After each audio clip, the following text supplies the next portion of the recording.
नमस्कार, कैसे हैं आप सभी लोग। उम्मीद है कि आप सब लोग ठीक होंगे। केमिस्ट्री चश्मा में आप सभी लोगों का स्वागत है। प्लीज़ इस चैनल को लाइक कीजिए, शेयर कीजिए, सब्सक्राइब कीजिए और हमारा मनोबल बढ़ाइए। आज हम बीएससी थर्ड सेमेस्टर में आज हम बीएससी थर्ड सेमेस्टर में जो हमारा पहला यूनिट होता है ट्रांजिशन मेटल वाला, उसमें हम आज एक बहुत ही इंपॉर्टेंट क्वेश्चन को डिस्कस करने वाले हैं। और क्वेश्चन है हमारे सामने, हमारा जो क्वेश्चन है वो आपके सामने आ गया है। क्वेश्चन है कि ट्रांजिशन मेटल कैटलिस्ट की तरह बिहेव क्यों करते हैं। ये एक बहुत ही इंपॉर्टेंट क्वेश्चन है, इसको वेरी इंपॉर्टेंट लिख लीजिए, ये एग्जाम में पक्का आता है। ठीक है, तो ट्रांजिशन मेटल्स जो है संक्रमण धातु उत्प्रेरक की तरह व्यवहार क्यों करते हैं, चलिए इसको समझते हैं। तो सबसे पहले हमें समझना है कि सबसे पहले हमें समझना है कि ये कैटलिस्ट क्या होता है, इसको हम समझ लेते हैं। तो मान लीजिए हमारी एक रिएक्शन हो रही है ए से बी में। रिएक्शन बहुत ही सुस्त है, बहुत ही धीरे चल रही है, बहुत ही थकी हुई हमारी अभिक्रिया है। तो अब हम इसको थोड़ा तेज करना चाहते हैं, हम जल्दी जल्दी ए को बी में कन्वर्ट करना चाहते हैं। तो इसके लिए हम जिस पदार्थ को डालेंगे, जिस सब्सटेंस को डालेंगे, वो हमारा कैटलिस्ट होता है। तो कैटलिस्ट हमारी जो रिएक्शन है उसकी रिएक्शन की रेट को बढ़ा देता है और कभी कभी घटाता भी है। लेकिन फिलहाल के लिए हम लिखेंगे कि कैटलिस्ट रिएक्शन की रेट को क्या कर रहा है, इंक्रीज करता है, बढ़ा देता है। दूसरी क्या खास बात है, कैटलिस्ट किसी भी रिएक्शन में कैटलिस्ट भाग जरूर लेता है। Catalyst participate in the reaction. ठीक है, ऐसा नहीं कि वो पार्टिसिपेट नहीं करता, वो रिएक्शन में पार्टिसिपेट करता है, वो रिएक्शन में भाग लेता है। लेकिन सबसे इंपॉर्टेंट बात यह है कि जब रिएक्शन खत्म होती है तो कैटलिस्ट हमें बिना किसी चेंज के, बिना किसी परिवर्तन के हमें वापस मिल जाता है। तो at the end of the reaction, यानी कि जब रिएक्शन खत्म होती है, ठीक है, तो एंड ऑफ द रिएक्शन क्या होगा, रिएक्शन के अंत में क्या होगा, हमें कैटलिस्ट वापस मिल जाएगा। कैटलिस्ट हमारा रीजनरेट हो जाता है। कैटलिस्ट हमारा क्या हो जाता है, रीजनरेट, हमारा दोबारा वो हमें मिल जाता है। जैसा हम डालेंगे वैसा ही मिल जाता है। ठीक है, उसका केमिकल फॉर्मूला, ठीक है, वो केमिकल फॉर्मूला चेंज नहीं होता है। ठीक है, केमिकल फॉर्मूला चेंज नहीं होगा, एक बात। और दूसरा, उसकी जो अमाउंट होगी वो भी चेंज नहीं होगी। अमाउंट जो है वो भी चेंज नहीं होगी, वो भी अनचेंज रहेगी, वो भी चेंज नहीं होगी। इसका मतलब है कि अगर आपने कहीं पर एसिड को कैटलिस्ट के रूप में डाला है तो अंत में आपको एसिड वापस मिल जाएगा। और अगर आपने 5 ग्राम डाला था तो अंत में आपको 5 ग्राम वापस मिल जाएगा। तो कैटलिस्ट ऐसे सब्सटेंस हैं जो रिएक्शन की रेट को बढ़ा देते हैं, ठीक है, और रिएक्शन में भाग भी लेते हैं। लेकिन रिएक्शन के एंड में बिना किसी केमिकल चेंज के, बिना किसी अमाउंट में चेंज के हमें कैटलिस्ट वापस प्राप्त हो जाते हैं। तो ये कैटलिस्ट की हमारे सामने क्या है, डेफिनेशन है। अब जो हमारे ट्रांजिशन मेटल्स होते हैं वो हमारे कैटलिस्ट की तरह बिहेव करते हैं। बहुत सारी हमारी रिएक्शन होती है, हम बचपन से पढ़ते हुए आ रहे हैं, जब हम छोटे छोटे थे तब से हम पढ़ते हुए आ रहे हैं कि यार एल्कीन में हाइड्रोजन डालोगे तो एक हाइड्रोजन इस कार्बन के साथ, एक हाइड्रोजन इस कार्बन के साथ जुड़ जाएगा और हमें एल्केन मिल जाएगा। ये रिएक्शन हमारी प्लेटिनम की प्रेजेंस में हो सकती है, ये रिएक्शन हमारी निकल की प्रेजेंस में हो सकती है, ये रिएक्शन हमारी पैलेडियम की प्रेजेंस में हो सकती है। अरे कितनी आश्चर्य की बात है कि ये सब के सब कौन है, ये सब के सब ट्रांजिशन मेटल है, ये सब के सब संक्रमण धातु है। इसके अलावा आपने कोई भी रिएक्शन देखो, बहुत सारी रिएक्शन होती है और हमारी सबसे प्यारी रिएक्शन हैबर रिएक्शन, जहां नाइट्रोजन हाइड्रोजन से रिएक्शन करता है और अमोनिया बनाता है। इस रिएक्शन में भी हम आयरन को यूज करते हैं एज अ कैटलिस्ट। तो यार हम हर जगह ट्रांजिशन मेटल को कैटलिस्ट की तरह यूज कर रहे होते हैं। हम हर जगह ट्रांजिशन मेटल को कैटलिस्ट की जगह पे यूज कर रहे होते हैं।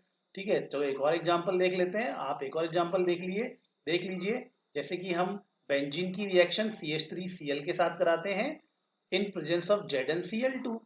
तो बेंजीन की रिएक्शन CH3Cl के साथ कर दो तो ये एक बेंजीन का H और ये Cl बाहर हो जाएगा और यहाँ पर मिल जाएगा हमें बेंजीन के ऊपर CH3 और HCl बाहर हो गया। तो ये रिएक्शन में भी हमें ये देखो, ध्यान से देखो यार, ये भी तो ट्रांजिशन मेटल ही है। ये जो जिंक है वो कौन है? ट्रांजिशन मेटल है, यानी कि ये ट्रांजिशन मेटल का एक कंपाउंड है। तो यहाँ पर हमें देखने को क्या मिल रहा है? हमें देखने को मिल रहा है कि चाहे ट्रांजिशन मेटल शुद्ध अवस्था में हो या उनके कंपाउंड हो, बहुत सारी रिएक्शन में वो कैटलिस्ट की तरह काम करते हैं। तो आखिर उनमें ऐसा होता क्या है? क्या दिव्य शक्ति दे रखी है भगवान ने ट्रांजिशन मेटल्स को या उनके कंपाउंड को कि भैया वो हमारे कैसे काम कर रहे हैं? वो हमारे कैटलिस्ट की तरह काम कर रहे हैं। तो समझते हैं एक एक करके, उन सभी शक्तियों को समझते हैं जो ट्रांजिशन मेटल्स के पास है। तो सबसे पहली जो पावर है वो है variable oxidation state. Transition metals की जो सबसे बड़ी खासियत है कि वो अपनी ऑक्सीडेशन स्टेट को बदल सकते हैं। वो बहुत भिन्न भिन्न प्रकार की डिफरेंट डिफरेंट टाइप की ऑक्सीडेशन स्टेट को शो करते हैं। जैसे कि आपने मैग्नीज के बारे में सुना है, मैग्नीज तो +2 से लेके +7 तक ऑक्सीडेशन स्टेट को शो करता है। यार इतनी सारी ऑक्सीडेशन स्टेट शो कर रहा है। मैग्नीज +2 भी कर रहा है, +3 भी कर रहा है, +4 भी कर रहा है, +6 भी कर रहा है, +7 भी कर रहा है। वैसे ही आयरन जो है +2 स्टेट में भी होता है, +3 स्टेट में भी होता है। वैसे ही निकल है, +2 स्टेट में भी होता है, +4 स्टेट में भी होता है।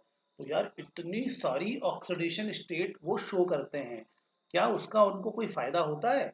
क्या इतनी सारी ऑक्सीडेशन स्टेट दिखा रहे हैं वो, क्या उसका कोई फायदा है? हाँ भाई, वो इतनी सारी ऑक्सीडेशन स्टेट दिखा रहे हैं, इसी कारण वो क्या है, कैटलिस्ट की तरह बिहेव कर पाते हैं। तो ट्रांजिशन मेटल्स बहुत सारी ऑक्सीडेशन स्टेट शो करते हैं। जैसे आयरन शो करता है +2 और +3, बहुत सारी स्टेबल ऑक्सीडेशन स्टेट शो करते हैं। वैसे ही जो मैग्नीज है वो तो +2 भी करता है, +3 भी करता है, +7 भी करता है। तो ये देखो different different oxidation state show कर रहे हैं ना। तो इसी वजह से इतनी ऑक्सीडेशन स्टेट शो करने का फायदा क्या होगा भैया इनको? कोई फायदा होगा क्या? हाँ, इनको फायदा होगा। और फायदा है कि इतनी different different oxidation state show कर रहे हैं, इसी वजह से ये कैटलिस्ट की तरह काम करते हैं। तो समझते हैं अब ऐसा क्यों है भाई। ऐसा क्यों है? ऐसा इसीलिए है देखो, क्योंकि जब ट्रांजिशन मेटल बहुत different different oxidation state show करते हैं, कभी मैग्नीज +2 में चला जाता है, कभी +4 में आ जाता है, कभी +7 में चला जाता है, फिर कभी +4 में आ जाता है, कभी +2 में आ जाता है। तो यार ये जब अपनी ऑक्सीडेशन स्टेट इतनी बदल सकते हैं, तो क्यों बदल सकते हैं? क्योंकि वो बहुत इलेक्ट्रॉन लूज भी कर सकते हैं और उनके आयंस इलेक्ट्रॉन गेन भी कर सकते हैं। तो ट्रांजिशन मेटल आसानी से इलेक्ट्रॉन लूज कर सकते हैं और उनके आयंस इलेक्ट्रॉन गेन भी कर सकते हैं, यानी कि वो अपनी ऑक्सीडेशन स्टेट बदल सकते हैं। ठीक है ना? तो अपनी ऑक्सीडेशन स्टेट बदल सकते हैं और इसी कारण वो रिएक्टेंट मॉलिक्यूल को क्या करते हैं, ऑक्सीडाइज करते हैं। ठीक है? माना कि भैया, माना हमारे पास एक ट्रांजिशन मेटल ए है, उसने क्या करा, इलेक्ट्रॉन लूज कर दिया। ठीक है, इलेक्ट्रॉन लूज कर दिया और इलेक्ट्रॉन लूज करके उसने किसी कंपाउंड बी को इलेक्ट्रॉन दे दिया। तो इस तरीके से इसने बी का क्या कर दिया, रिडक्शन कर दिया। बी का क्या कर दिया, इलेक्ट्रॉन लेने की प्रक्रिया क्या कहलाती है, रिडक्शन कहलाती है। तो ये ए इलेक्ट्रॉन लूज कर पा रहा है बड़ी आसानी से, और इसके इलेक्ट्रॉन लूज करने की वजह से बी उसको गेन कर रहा है और बी का रिडक्शन हो रहा है। तो मैं कहूंगा ना कि बी का रिडक्शन होने के पीछे क्या कारण है, ए की इलेक्ट्रॉन छोड़ने की क्षमता। तो बस यही यहाँ पर आपने बताना है कि ट्रांजिशन मेटल बड़ी आसानी से इलेक्ट्रॉन लूज करते हैं, बड़ी आसानी से इलेक्ट्रॉन गेन करते हैं। जब ये इलेक्ट्रॉन लूज करते हैं या समझ लो कि गेन करते हैं, तो ये मेटल को, तो ये किसी मॉलिक्यूल को ऑक्सीडाइज भी कर सकते हैं या रिड्यूस भी कर सकते हैं। ठीक है? ओके। तो ए है ट्रांजिशन मेटल, इसने बड़ी आसानी से इलेक्ट्रॉन छोड़ दिया। और बी कोई कंपाउंड है, उसने उस इलेक्ट्रॉन को ले लिया और बी का क्या हो गया, बी का इलेक्ट्रॉन लेकर क्या हो गया, इलेक्ट्रॉन लेने की प्रक्रिया को क्या बोलते हैं, रिडक्शन बोलते हैं। तो बी का रिडक्शन हो गया। अब बी का रिडक्शन हो गया, अब ये A जब इलेक्ट्रॉन लूज कर गया तो A+ बन गया। अब ये A+ दोबारा आसानी से कहीं से इलेक्ट्रॉन गेन भी कर सकता है। ठीक है, ये भी तो इनमें क्षमता है ना, ये भी तो क्षमता है ना, ये अपनी ऑक्सीडेशन स्टेट चेंज कर सकते हैं। A से A+ बन जाएगा बड़ी आसानी से, और A+ से A बन जाएगा बड़ी आसानी से। तो ये अपने इलेक्ट्रॉनों को छोड़ना और इलेक्ट्रॉनों को लेना ये बहुत आसानी से कर लेते हैं, क्योंकि इनमें क्या क्षमता होती है, वेरिएबल ऑक्सीडेशन स्टेट दिखाने की क्षमता होती है। ठीक है, इसी वजह से ये अपनी ओरिजिनल स्टेट में अगर ये इलेक्ट्रॉन छोड़ते हैं तो फिर बाद में कहीं से इलेक्ट्रॉन गेन करके अपनी ओरिजिनल स्टेट में आ जाते हैं। ठीक है, और बार बार कैटलिस्ट की तरह हम इनको यूज कर सकते हैं। ठीक है, तो ये इनका सबसे पहला जो कारण है कि ये कैटलिस्ट की तरह बिहेव कर रहे हैं वो है वेरिएबल ऑक्सीडेशन स्टेट। ठीक है, अब मैं इसका एक एग्जांपल आपको समझाता हूँ, ये एक रियल एग्जांपल समझाता हूँ।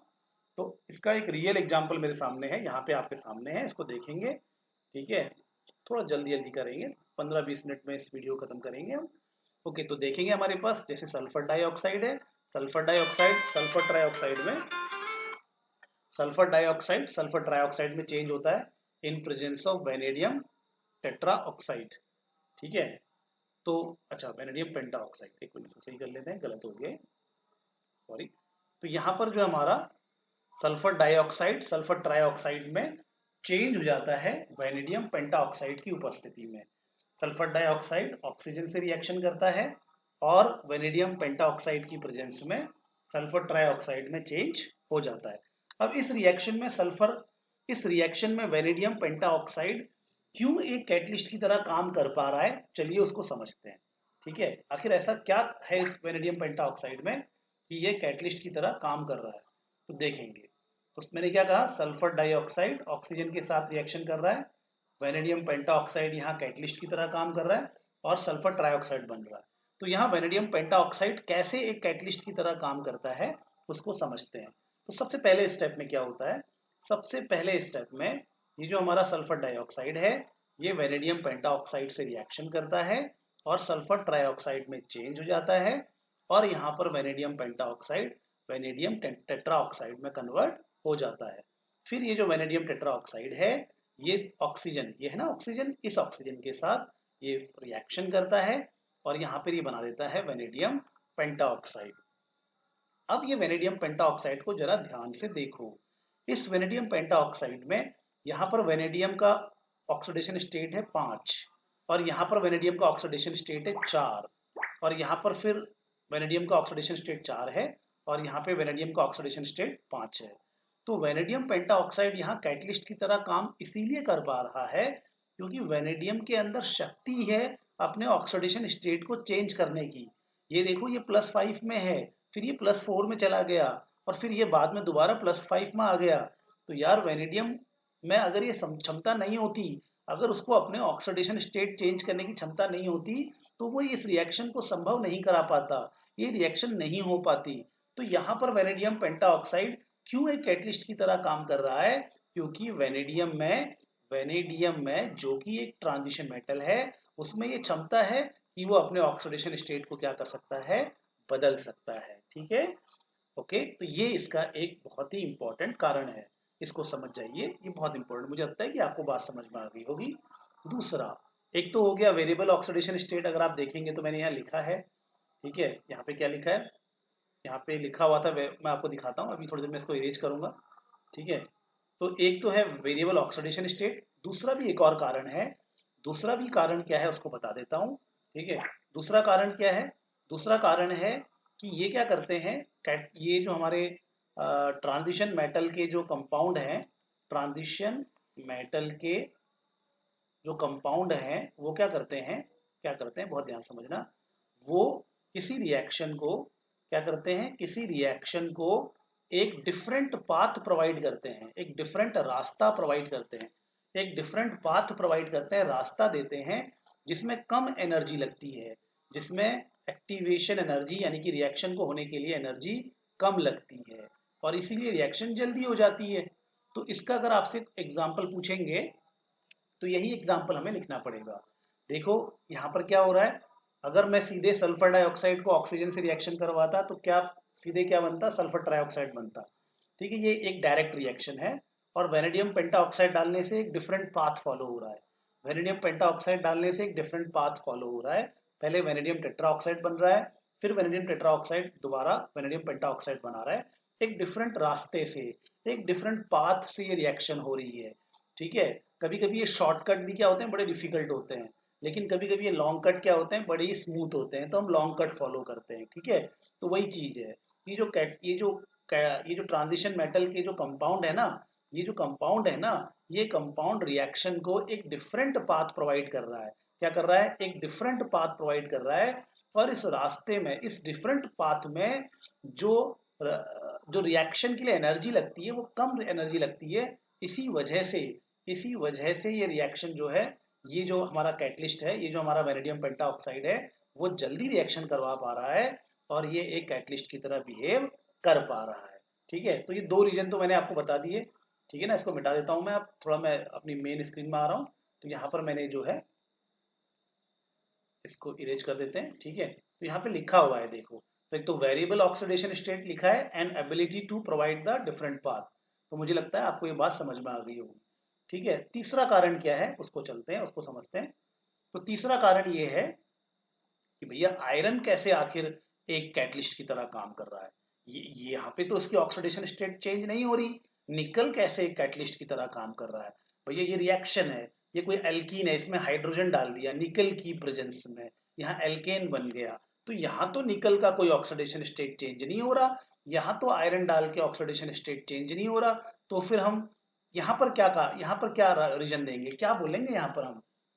तो यहाँ पर हम रीजन देंगे कि ये जो हमारे मेटल्स होते हैं, ये जो मेटल्स होते हैं जो कैटलिस्ट की तरह काम कर रहे हैं, ये आखिर कैटलिस्ट की तरह काम करने के लिए क्या तरीका अपनाते हैं। ये क्या करते हैं, रिएक्टेंट को अपने सरफेस में चिपका लेते हैं। अरे चिपका लेते नहीं बोलते, इसको एड्सॉर्ब हो जाना कहते हैं। तो ये जो हमारे कैटलिस्ट होते हैं, ये कैटलिस्ट क्या करते हैं, रिएक्टेंट को अपने सरफेस में क्या करते हैं, एड्सॉर्ब कर लेते हैं, चिपका लेते हैं। इससे रिएक्टेंट नजदीक आ जाते हैं और जल्दी जल्दी ये रिएक्टेंट रिएक्शन करते हैं और प्रोडक्ट बना देते हैं, फिर वो प्रोडक्ट बाहर निकल जाता है। तो यानी कि क्या हो रहा है ये, यानी कि ये क्या कर रहे हैं, सरफेस प्रोवाइड कर रहे हैं। तो ट्रांजिशन मेटल की सरफेस पे रिएक्टेंट एड्सॉर्ब होते हैं, एड्सॉर्ब मतलब चिपकते हैं, और एड्सॉर्प्शन के दौरान रिएक्टेंट के बॉन्ड्स वीक हो जाते हैं, फिर वहां नए बॉन्ड बनते हैं और फिर वो प्रोडक्ट में चेंज हो जाते हैं। ठीक है, इसका एग्जाम्पल पूछेंगे तो आपने बताना है कि निकल या पहले प्लेटिनम या फिर पैलेडियम एल्कीन की हाइड्रोजन से जब हम रिएक्शन करते हैं तो उस समय इस प्रकार से ये बिहेव करते हैं। तो उम्मीद है कि आपको समझ में आ गया होगा टॉपिक, इसको अच्छे से समझिए। ठीक है, थैंक यू वेरी मच।